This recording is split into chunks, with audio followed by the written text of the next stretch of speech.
کہ منہج انقلاب محمدی کے دو حصے ہیں. اوپر کا حصہ ٹکراؤ، تصادم، وہ سب کو معلوم ہے.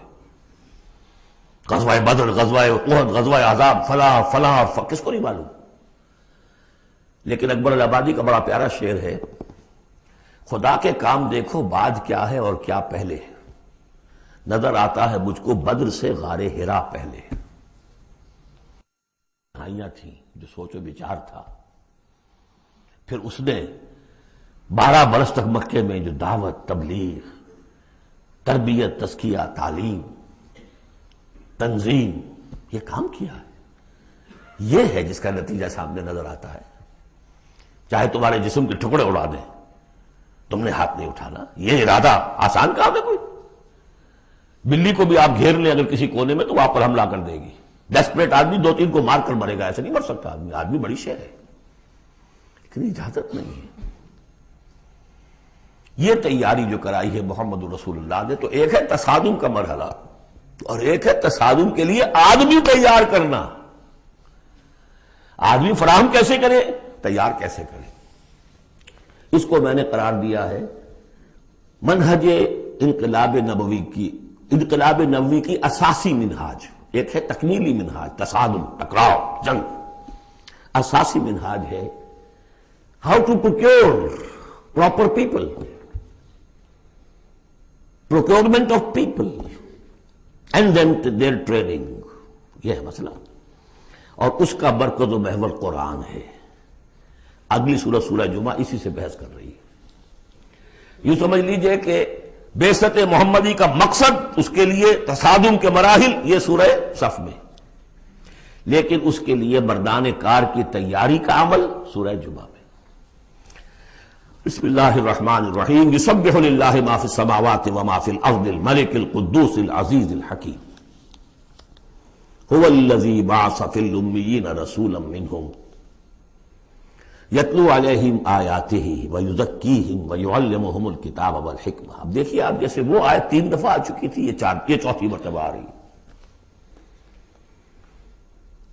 وہ بنیادی طریقہ کار کیا تھا؟ قرآن کی تلاوت. قرآن اس مقناطیس کے مانند تھا کہ جس کے اندر جس کی روح بیدار ہے اس کو کھینچ لے گا. یہ ہے آپ کا آلہ دعوت. اب آپ کے پاس وہ آ گئے جو سلیم الفطرت، کسی درجے میں سلام، جن کی زیادہ سلیم الفطرت اور زیادہ جو ہے وہ فوراً آ گئے. کچھ کو تھوڑا سا وقت لگا، پھر کچھ اور وقت لگا، کچھ اور وقت لگا، تو 12 برس میں مکے کی جو ہے وہ ہانڈی کے اندر پوری طرح بلو کر نکال دیا گیا. اور جو نکالا پھر ان کی تربیت، ان کی تعلیم اسی کتاب سے. حکمت قرآن پر بیس کر رہا ہے سارا پروسیس. تربیت بھی قرآن سے، تزکیہ بھی قرآن سے، دعوت بھی قرآن سے. تذکیر بھی قرآن سے، تبشیر بھی قرآن سے، انذار بھی قرآن سے. تذکیر، انذار، تبشیر، اس سے دعوت ہو گئی. اور شفاء لما فی الصدور، دل کے اندر کی جو روگ ہے ان کا علاج. یہ دل کا روگ ہے کیا؟ دنیا کی محبت، اللہ خیر صلی اللہ، مال کی محبت، اولاد کی محبت، سب کیا ہے؟ ہاتھی کے پاؤں میں سب کے پاؤں دنیا کی محبت. یہ قرآن نکال دیتا ہے. هو الذی بعث فی الامیین رسولا منہم، وہی ہے جس نے بھیجا، اٹھایا امیین میں سے ایک رسول، انہی میں سے. یتلو علیہم آیاتہ، ان کو پڑھ کر سناتا ہے اللہ کی آیات. یہ وہ مقناطیس. ویعلمہم الکتاب والحکمہ، ان کو تعلیم دے رہا ہے کتاب اور حکمت کی. ویزکیہم ویعلمہم الکتاب، وہ تزکیہ کر رہا ہے. تلاوت آیات کے ذریعے سے غلط نظریات ختم ہوئے. غلط نظریات ختم ہوئے. ان غلط نظریات پر جن ہمارے اعمال کی بنیاد تھی، ہر عمل کے پیچھے کوئی نظریہ ہے، کوئی ویلیو ہے جو آپ کے ذہن میں ہے، جس کے تحت آپ کوئی بھاگ دوڑ کر رہے ہیں، کوئی عمل کر رہے ہیں. وہ ویلیو غلط ہے تو عمل غلط ہوگا، ویلیو صحیح عمل صحیح ہوگا. قرآن نے ویلیو آپ کی صحیح کر دی. تو گویا کہ اب یہ برے اعمال، بری عادات، یہ جیسے پت جھڑ میں پتے جھڑ جاتے ہیں، خود ہی جھڑ جائیں گے. کیسے رہیں گے؟ اندر سے غذا ہی نہیں مل رہی، اندر تو جڑ ختم ہو گئی ان کی. یہ ہے تزکیہ. اور پھر تعلیم کتاب و حکمت. اب انہیں سکھاؤ، احکام دو، اور بڑی گہری بصیرت والی باتیں بھی سکھاؤ. وہ سب کے لیے نہیں ہے. اس کو وہ کہتے ہیں، جیسے کہ ہمارے ہاں عربی مدارس میں بھی اب ہے شعبہ تخصص. خارج التحصیل تو تم ہو گئے، اب تخصص کرو. یہ اصل میں تعلیم حکمت جو ہے یہ محمد رسول اللہ کی تعلیم کا اور تربیت کا شعبہ تخصص ہے، یہ سب کے بس کا روگ نہیں. وَمَن يُؤْتَ الْحِكْمَةَ فَقَدْ أُوتِيَ خَيْرًا كَثِيرًا يُؤْتِي الْحِكْمَةَ مَن يَشَاءُ وَمَن يُؤْتَ الْحِكْمَةَ فَقَدْ أُوتِيَ خَيْرًا كَثِيرًا. یہ اللہ تعالیٰ کسی کسی کو صلاحیت دیتا ہے. وَإِن كَانُوا مِن قَبْلُ لَفِي ضَلَالٍ مُبِينٍ، اور یقیناً اس سے پہلے تو وہ کھلی گمراہی میں تھے. وَآخَرِينَ مِنْهُمْ، اور محمد کو بھیجا ہے اللہ نے صرف امیین کے لیے نہیں، اوروں کے لیے بھی جو ہے تو انہی میں سے پوٹینشلی لما يلحقوا بهم، ابھی ان میں شامل نہیں ہوئے. حضور سے ان کے بارے میں پوچھا گیا، حضور نے مجلس میں بیٹھے ہوئے تھے، سلمان فارسی ان کے کندھے پر ہاتھ رکھا، فرمایا حکمت اگر سریا پر بھی ہوگی تو اس کی قوم کا کوئی شخص اسے لے آئے گا. اور کم سے کم یہ کہ تمام جو حنفی مسلمان علماء وہ سمجھتے ہیں کہ اس حضور کی حدیث کا مصداق امام ابو حنیفہ ہے رحمۃ اللہ علیہ. بہرحال اس میں کوئی شک نہیں کہ ایرانی قوم جو ہے بحیثیت مجموعی بہت ذہین فتین، فلاسفر ایک سے ایک بڑھ کر، متکلم سارے کے سارے ایرانی ہیں. یہ ساری چیزیں ان کے ہاں فلسفہ منطق دو چیزیں کی گھٹی میں. 3 مراکز رہے ہیں دنیا میں فلسفہ اور منطق کے، ہندوستان، ایران، یونان، 3 ہے. نمبر 2 پہ جرمنی آ جائے گا، اس لیے کہ وہ بھی ایرینز ہیں. یہ ایرینز ہیں، یہ حام کی نسل ہے میری تحقیق کے مطابق. اللہ تعالیٰ نے سام کی نسل کو چن لیا نبوت کے لیے، حام کی نسل کو چن لیا حکمت کے لیے. یہ میری رائے ہے، یہ صرف میرے اسٹریک تھاٹس ہیں، یہ کوئی یوں نہ سمجھیے. لیکن بہرحال میں اب آخری جو چیزیں بھی میرے پاس ہیں وہ بھی میں آپ کو اس دورہ ترجمہ قرآن میں دے رہا ہوں.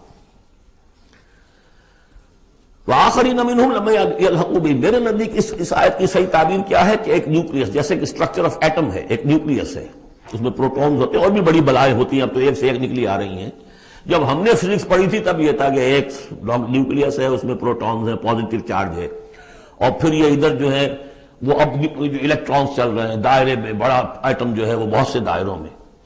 تو نیوکلیس اس امت کا امیین، بنو اسماعیل اور ان کے تابع اہل عرب مشرکین، یہ نیوکلیس.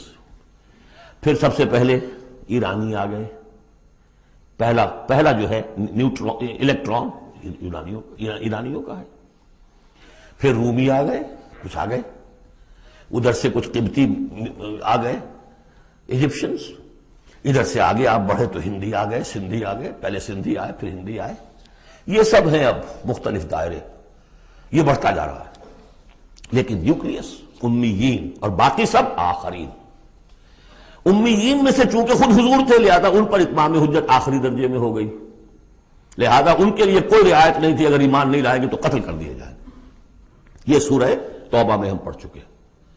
آخرین کے لیے رعایت یہ ہے کہ چاہیں تو اسلام لائیں چاہیں تو نہ لائیں، یہودی رہیں، عیسائی رہیں، کوئی رہیں، مجوسی رہیں، ہندو رہیں، سکھ رہیں، پارسی رہیں، جو چاہیں رہیں، لیکن نظام اسلام کا ہوگا، غلبہ اللہ کا ہوگا، دین ہم قائم کریں گے. تم رہو اپنے طور پر جو ہندو رہو، جو چاہو رہو. وآخرین منہم لما یلحقوا بہم وہو العزیز الحکیم، اور وہ عزیز ہے اور حکیم ہے. ذالک فضل اللہ یؤتیہ من یشاء، یہ اللہ کا فضل ہے، وہ دیتا ہے جسے چاہتا ہے. اللہ کا فضل ہے.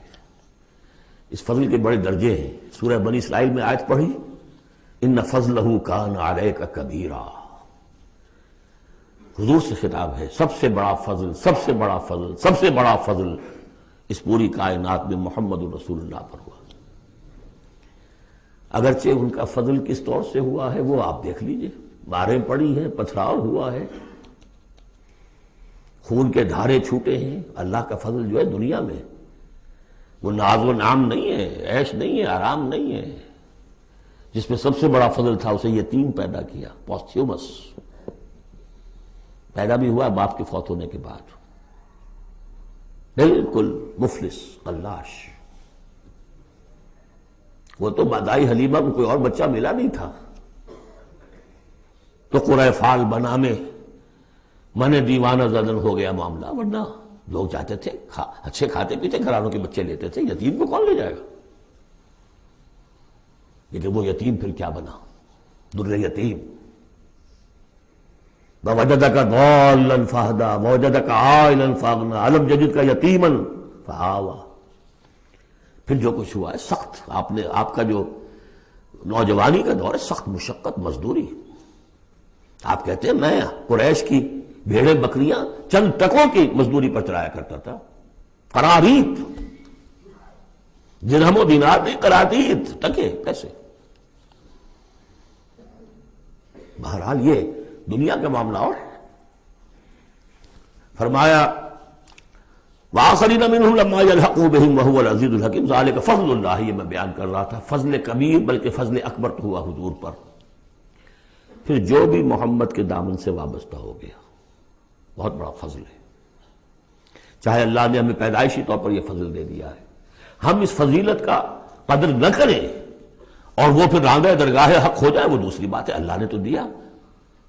بل اللہ یمن علیکم ان ہداکم للایمان، تمہیں اس راستے پر ڈال دیا ہے اللہ کے بندو. تمہیں پیدا کیا وہاں جہاں تم نے پیدا ہوتے کال میں اذان سنی ہے اور دوسرے کال میں اقامت سنی ہے.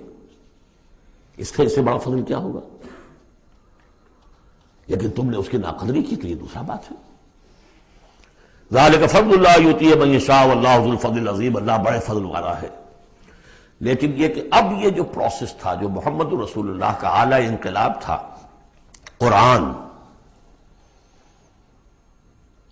اب محمد تو جا رہے ہیں صلی اللہ علیہ وسلم، یہ پروسیس آگے کون جاری رکھے گا؟ نبی تو کوئی آ رہا نہیں. لہذا حضور نے کہا خطبہ حجۃ الوداع میں قد ترکت فیکم ما ان تمسکتم بہ او اعتصمتم بہ لن تضلوا ابدا کتاب اللہ. میں چھوڑ کر جا رہا ہوں. یہ محمد کے قائم مقام ہے یہ قرآن. یہ عصائے موسیٰ سے 100 گنا بڑا معجزہ ہے. عصائے موسیٰ صرف موسیٰ کے ہاتھ میں تھا تو معجزہ تھا. بعد میں تو وہ لٹھیا کی لٹھیا ہے اور کیا ہے، پڑا ہوگا کسی ٹرنک کے اندر شاید ہو اب بھی، جیسے کہ کہتے ہیں یہودی ہے لاٹھی ہے. اب وہ سانپ تو نہیں بنے گا کسی کے لیے. یہ معجزہ ہے جو ہر ایک کے ہاتھ میں آ سکتا ہے، بشرطے کہ اس کا حق پہچانے، اس کا حق ادا کرے، اس کی قدر و قیمت کو جانے. افبہذا الحدیث انتم مدہنون وتجعلون رزقکم انکم تکذبون. اس کے ساتھ تمہارا یہ معاملہ ہے، یہ مداہنت ہے. دنیا بھر کی زبانیں سیکھ لو، دنیا بھر کے علوم سیکھ لو، اتنی عربی نہیں کہ قرآن مجید کو براہ راست سمجھ سکو. اور اگر یہ قرآن تمہیں پوزیس کر لے گا تو خدا کی قسم کھا کر کہتا ہوں کہ کسی اور کام میں دل نہیں لگے گا آپ کا. یہ کیا کام ہے؟ گھس گھس گھس گھس گھس کر کے تنخواہ ہو گئی 30,000 40,000 50,000 تنخواہ لے کے آ گئے. بس یہی ہے. Were you created for that? ابراہیم بن ادھم کا آپ نے سنا ہوگا نام. بادشاہ تھے کسی علاقے کے، شکار پر گئے ہوئے تھے تو وہاں کہیں آواز انہیں سنائی دی، کسی فرشتے کی تھی یا یہ کہ خود ان کے اپنے دل کی آواز تھی. یا ابراہیم لہذا خلقت ام لہذا امرت. اے ابراہیم سوچو، کیا اس کام کے لیے تمہیں پیدا کیا گیا تھا؟ کیا تم اس کام کے لیے پیدا کیے گئے تھے اور تمہیں اس کام کا حکم ہوا تھا شکار کھیلو جا کر؟ بس وہی سے کایا پلٹ ہوئی. تو سوچنے کی بات ہے. اب ترتیب بتا رہا تھا اصل میں، ورنہ بات لمبی ہو جائے گی، کہ اب یہ قرآن کے بارے میں تمہارا طرز عمل کیا ہوگا. تصویر دکھائی جا رہی ہے پھر سابقہ امت کی، انہیں بھی ہم نے دی تھی کتاب تورات. مثل الذین حملوا التوراۃ ثم لم يحملوها كمثل الحمار يحمل اسفارا. مثال ان لوگوں کی جو حامل تورات بنائے گئے پھر وہ اس کے حامل ثابت نہ ہوئے. اور حمل میں خاص ایک بات ہے، حمال کسے کہتے ہیں؟ بوجھ اٹھا کر ایک جگہ سے دوسری جگہ لے کر جانا، حمال اسے کہتے ہیں.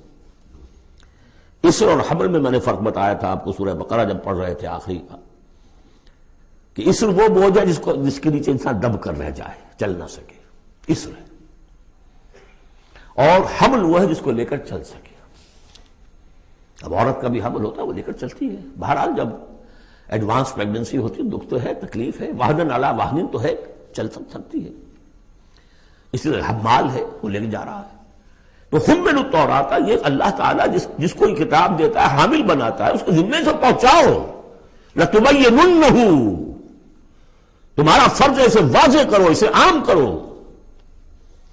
یا اہل القرآن، حضور نے فرمایا ہے قرآن والو لا تتوسد القرآن، قرآن کو تکیہ نہ بنا لینا۔ ایک ذہنی سہارا ہمارے پاس اللہ کی کتاب ہے، 40 من سونا ہم نے لگا دیا ہے اس قرآن کو تاروں سے لکھنے پر۔ معلوم ہے آپ کو، رکھا ہوا ہے ہمارے ہاں ایوبی دور کی یادگار،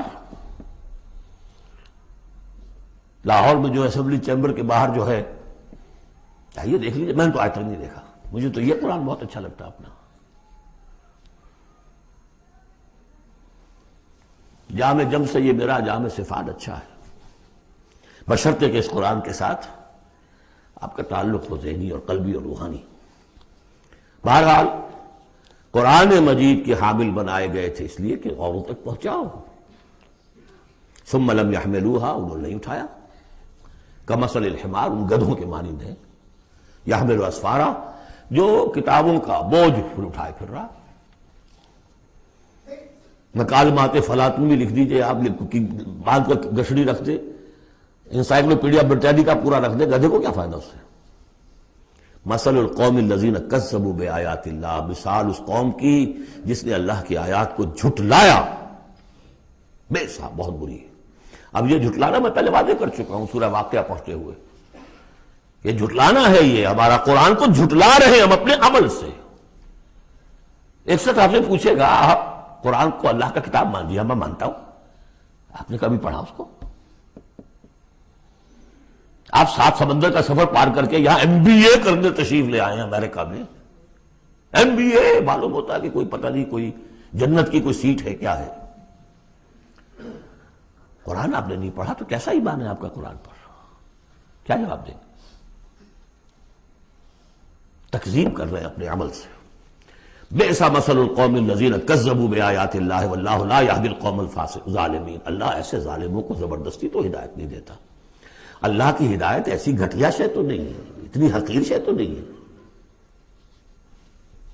اب دیکھیے 4 آیتیں، یہ یہاں پر بھی 4 4 جمع 3 کی تقسیم ہے۔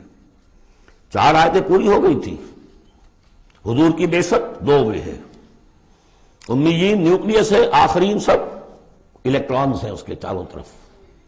یہ ملٹی نیشنل امت ہے، ملٹی نیشنل فرمز تو آپ کو معلوم ہے، ملٹی نیشنل، جبکہ سابق جو امت تھی بنی اسرائیل وہ یونی ریشیل، ایک نسل کی، یونی ریشیل یونی نیشنل، یہ multi racial multi national, Hindi بھی، فارسی بھی، ایرانی بھی، ترک بھی، چینی بھی۔ اب تو دنیا کا میں نہیں سمجھتا کہ کوئی قوم رہ گئی ہو، کوئی نسل رہ گئی ہو جس میں کچھ نہ کچھ مسلمان موجود نہ ہوں۔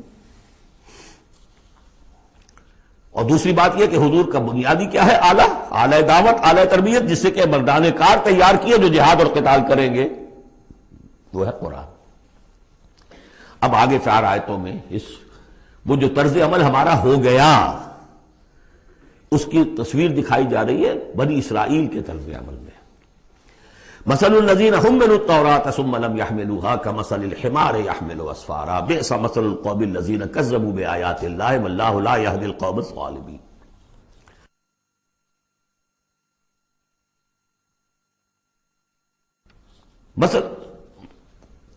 اس کے بعد نتیجہ کیا نکلتا ہے؟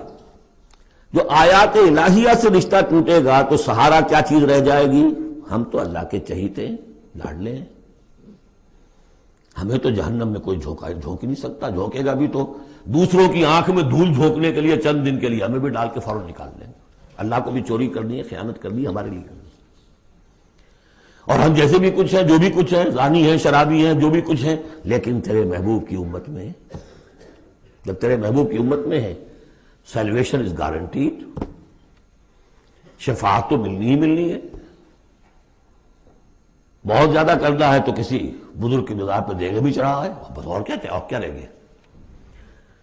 یہ ہے وہ سارا معاملہ، یہ ہے وہ امانی، یہ ہے وہ من گھڑت خیالات، یہ ہے وہ وشفل تھنکنگ سے جو عقیدوں کی شکل بن جاتی ہے، جس کی وجہ سے عمل سے، وہ جو اقبال نے کہا کہ پتہ نہیں نام کیا ہے اس کا، خدا فریبی کے خود فریبی، عمل سے فارغ ہوا مسلمان بنا کے تقدیر کا بہانہ۔ وہ تقدیر کی بجائے آپ یہاں یہ عقائد جوڑ لیجئے تو پھر عمل کی کیا ضرورت ہے؟ بے وقوف ہوگا جو عمل کرے۔ رشوت نہ لے، عیش نہ کرائے بچوں کو، بے وقوف ہے، احمق ہے، پاگل ہے۔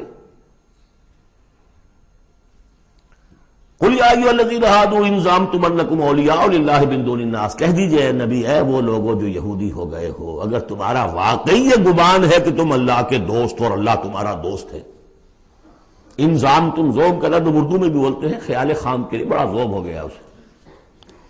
ان زعمتم، اگر تمہیں یہ خیال خام لاحق ہو گیا ہے، انکم اولیاء للہ من دون الناس فتمنوا الموت ان کنتم صادقین، یہ سورہ بقرہ میں آ چکا مضمون۔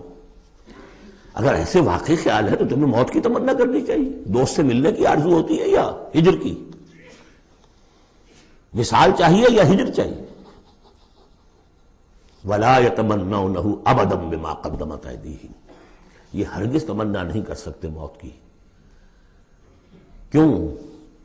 بسبب اس کے جو ان کے ہاتھ آگے بھیج چکے ہیں، انہیں معلوم ہے ہم نے کیا کرتوت آگے بھیجے ہیں۔ بل الانسان علی نفسہ بصیرہ، انسان کو خود معلوم ہے کہ میں کیا کچھ بھیج چکا ہوں، کیا کیا کمائیاں کی ہیں، کیا کیا حرام خوریاں کی ہیں،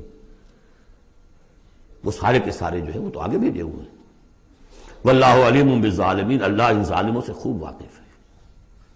قل، اے نبی ان سے کہہ دیجئے، ان الموت الذی تفرون منہ فانہ ملاقیکم، وہ موت جس سے تم بھاگتے ہو وہ تم سے ملاقات خود فرما لے گی۔ تم بھاگتے رہو، انہ ملاقیکم، وہ آن کھڑی ہوگی سامنے۔ ثم تردون الی عالم الغیب والشہادہ، پھر تمہیں لوٹا دیا جائے گا اس ہستی کی طرف جو غیب اور شہادہ سب کا جاننے والا ہے، جو تمہارے سامنے ہے اس کا بھی، جو تمہارے پیچھے ہے اس کا بھی، جو بحیثیت نوع انسانی تمہارے لیے کھول دیا گیا اس کا بھی، اور جو تمہارے سے غیب میں رکھ دیا گیا اس کا بھی۔ فَيُنَبِّئُكُم بِمَا كُنتُمْ تَعْمَلُونَ، پھر وہ تمہیں جتلا دے گا جو کچھ تم کرتے رہے تھے۔ یہ دوسرا حصہ ہو گیا 4 آیات کا۔ گویا کہ جو کتاب محمد رسول اللہ دے کر گئے ہیں، قد ترکتم، اور جس کے لیے حکم دے کر گئے تھے کہ اب تمہارے ذمے ہے، میرے کندھے پر سے یہ بوجھ اتر کر تمہارے کندھوں پر آ گیا ہے۔ الا هل بلغت انا نشهد انک قد بلغت وادیت ونصحت، انا نشهد انک قد بلغت الرسالۃ وادیت الامانۃ وکشفت الغمۃ، یہ تو گواہیاں لی ہیں۔ اس کے بعد اللہم اشہد، اللہم اشہد، اللہ تو بھی گواہ ہے، یہ مان رہے ہیں۔ اور پھر فَلْيُبَلِّغِ الشَّاهِدُ الْغَائِبَ،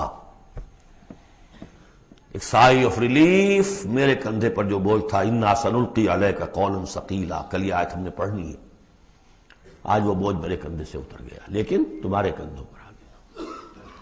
مجھے تو صرف امیین تک یہ فرض براہ راست انجام دینا تھا، تمہیں پوری نوع انسانی تک انجام دینا ہے۔ A heavy burden،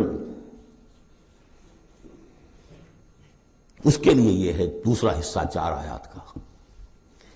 اب تیسرے حصے میں اس قرآن کی تعلیم عام، تعلیم بالغان کا جو نظام قائم کیا گیا اس کا ذکر ہے۔ جمعہ کیا ہے اصل میں؟ اب رہ گئی رسم ادا، روح بلالی نہ رہی، فلسفہ رہ گیا، تلقین غزالی نہ رہی۔ یہ جمعہ کیا ہے؟ یہ حزب اللہ کا ہفتے وار اجتماع ہے۔ کمیونسٹوں کو بھی ایجاد کرنے پڑے تھے ہفتے وار اجتماع، ہفتے وار اجتماع، اسٹڈی سرکلز۔ اس لیے انقلابی کارکن کے ذہن میں جب تک اس کا نظریہ تازہ نہ رہے وہ قربانی کیسے دے گا؟ قربانی تو ہر لحظہ آئے گی، ہر آن آئے گی، قدم قدم پر آئے گی۔ لہذا اس نظریے کا، نصب العین کا، اپنے مقصد کا شعور بالکل کانشس لیول کے اوپر مستحضر رہنا چاہیے۔ لہذا اجتماعات، اب ظہر کی نماز کی بجائے جمعہ، وہاں 4 فرض یا 2 کر دیے، 2 کی جگہ خطبہ۔ خطبہ کس لیے؟ تعلیم قرآن، تعلیم بالغان۔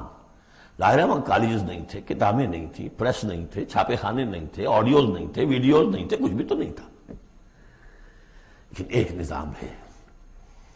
ہفتے میں 1 دن ایسا نکال لو، اگرچہ پورا دن نہیں چاہیے، یوم سبت کی طرح نہیں ہے، نہاؤ دھو، اچھے کپڑے پہنو، خوشبو لگاؤ، آؤ مسجد میں چل کر، پہلی گھڑی میں آ جاؤ گے تو اتنا ثواب ہوگا جتنا کہ ایک اونٹ کی قربانی کا۔ ہم نے آنکھوں سے دیکھا ہوا بچپن میں، 7-8 بجے کے قریب مسجدوں کے اندر ہجوم ہوتے تھے، لوگ پہنچ جاتے تھے گاؤں سے، اس لیے گاؤں میں جمعہ ہوتا نہیں تھا۔ اب تو ایک خاص مسلک ہمارے ہاں جو آیا اہل حدیث حضرات کا، انہوں نے 4 آدمیوں پہ بھی جمعہ کھڑا کر دیا، تو اب خام خواہ کاہے کو جائے گا کوئی آدمی شہر کے اندر؟ پہلے تو یہ تھا کہ جو مصر جامع نہ ہو، جو ایک شہر نہ ہو جس کے اندر کہ کوئی حکومت کا ایک بڑا افسر نہ رہتا ہو، تو اس کے بغیر جمعہ نہیں ہوتا۔ پھر ان مسئلوں کو چھوڑ دیجئے، آئیے جمع ہوئیے، کوئی نائب رسول منبر رسول پر کھڑے ہو کر وہی عمل کرے، یتلو علیہم آیاتہ ویزکیہم ویعلمہم الکتاب والحکمہ، تاکہ یہ پروسیس اب ابدی ہو جائے امت کے اندر۔ اس لیے جمعے کی یہ اہمیت ہے کہ فرمایا گیا کہ 3 جمعے بھی چھوڑ دو گے بغیر عذر کے لَيَخْتِمَنَّ اللَّهُ عَلَىٰ قَلْبِهِ، اس شخص ایسے شخص کے دل کے اوپر اللہ تعالیٰ مہر کر دیتا ہے۔ لیکن بات یہ ہے کہ وہ ساری حکمت ختم، وہ مقصد ختم، نہ وہ مقصد ہے، رہ گئی رسم اذاں روح بلالی نہ رہی، اور فلسفہ رہ گیا تلقین غزالی نہ رہی۔ جمعہ ہے پھر بھی کھڈر بتا رہے ہیں عمارت عظیم تھی، اب بھی جو اہتمام ہوتا ہے جمعے کے لیے کھنڈر ہی صحیح، لیکن بتا رہے ہیں کہ یہ کتنی بڑی عظیم عمارت تھی۔ بس اب ترجمہ کر لیجئے، وقت بہت کم ہے، جو اس کا ربط ہے وہ میں نے بیان کر دیا۔ یا ایھا الذین آمنوا اذا نودی للصلاۃ من یوم الجمعۃ فاسعوا الی ذکر اللہ وذروا البیع، اے ایمان والو جب تمہیں پکارا جائے نماز کے لیے جمعے کے دن، یعنی جمعے کی نماز کے لیے، تو لپکو اور دوڑو، ہر طرح کے کاروبار کو چھوڑ کر اللہ کے ذکر کی طرف، اور چھوڑ دو کاروبار۔ اور یہاں ذکر سے مراد نماز تو ذکر ہے ہی، اصل میں خطبہ ہے۔ ذالکم خیر لکم ان کنتم تعلمون، یہی تمہارے لیے بہتر ہے اگر تم علم رکھتے ہو۔ فاذا قضیت الصلاۃ فانتشروا فی الارض وابتغوا من فضل اللہ، یہودیوں کا جو یوم سبت والی وہ سختی نہیں ہے، صبح کا زیادہ وقت تو مطلوب ہے کہ لگے اس کام میں، لیکن جمعے کے بعد پھر آپ جائیں اپنے کام میں لگیں۔ یہی میں نے کہا تھا نواز شریف صاحب سے کہ آپ کو جمعے کی آدھی چھٹی کرنی ہے تو بعد کی چھٹی کیجئے، پہلے کی چھٹی کیجئے، بعد میں لوگوں کو دفتر بلا لیجئے، کام کرائیے ان سے، قرآن کے مطابق تو وہ ہوگا۔ جب نماز ادا ہو چکے اب تم زمین میں منتشر ہو سکتے ہو، جاؤ اللہ کا فضل تلاش کرو، ابتغوا من فضل اللہ واذکروا اللہ کثیرا لعلکم تفلحون، اور اللہ کو یاد کرو کثرت سے تاکہ تم فلاح پاؤ۔ وَإِذَا رَأَوْا تِجَارَةً، اب یہ دیکھیے یہ بھی کمزوری آ گئی جو مسلمانوں کے اندر ایک پیدا ہوئی تھی، اس کا طرف اشارہ کر دیا گیا اس صورت میں بھی۔ جب انہوں نے دیکھا کوئی تجارت کا معاملہ یا کوئی اور کھیل کود، انفضوا الیہا، تو خاص منافقین جو تھے وہ دوڑ کے چلے جاتے تھے، وترکوک قائما، اور آپ کو چھوڑ جاتے تھے کھڑے ہوئے۔ اور اس لیے کہ عام خیال یہ ہے کہ عام طور پر پہلے جو ہے خطبہ جیسے عیدین میں بعد میں ہوتا ہے، ایسے ہی جمعے کا خطبہ بھی بعد میں ہوتا ہے، سمجھا انہوں نے نماز تو ہو گئی چلو۔ فرمایا نہیں، قل ما عند اللہ خیر من اللہو والتجارہ، ان سے کہہ دیجئے جو اللہ کے پاس ہے وہ کہیں بہتر ہے اس کھیل کود سے بھی، تجارت سے بھی۔ واللہ خیر الرازقین، اور اللہ بہترین رزق عطا کرنے والا ہے۔